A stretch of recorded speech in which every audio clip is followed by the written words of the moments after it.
রাসূল সাল্লাল্লাহু আলাইহি ওয়াসাল্লাম বলেছেন একদিন সাহাবীদেরকে, শীঘ্রই একটা সময় আসছে, হাদিসটা খেয়াল করেন, যখন মুশরিকরা তোমাদেরকে এমন ভাবে কচুকাটা করবে যে মনে হবে যেন দস্তরখানায় সবাই খাইতে বসছে, ক্ষুধার্ত মানুষ খাইতে বসছে, যেমন দোগ্রাসে সবাই খায়, এইভাবে তোমাদেরকে ইহুদি খ্রিস্টান মুশরিকরা কচুকাটা করবে। সাহাবায়ে কেরাম অবাক হয়ে বললেন, আমরা কি সংখ্যায় কম হব ইয়া রাসূলুল্লাহ? আমরা কি ওই দিন সংখ্যায় কম হব? তিনি বলেছেন, না, তোমরা সংখ্যায় কম হবে না, তোমরা হবে আবর্জনার মতো, সমুদ্রের ফেনার মতো, কিন্তু আবর্জনার মতো। তোমাদের ভিতরে দুইটা বিষয় ঢুকে যাবে যার ফলে তোমাদের এই করুণ পরিণতি হবে। সাহাবাগণ জিজ্ঞাসা করলেন, কি সেই দুইটা বিষয়?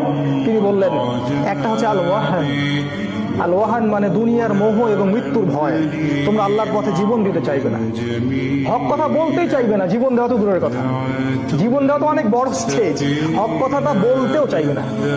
আর একটা জিনিস তোমাদের ভিতরে ঢুকে যাবে, সেটা হলো দুনিয়ার মোহ। এই দুইটা বিষয় যখন তোমাদের ভিতরে ঢুকে যাবে তখন তোমাদের এই পরিণতি হবে। আল্লাহ পাক বোঝার তৌফিক দান করুন, আল্লাহুম্মা আমিন।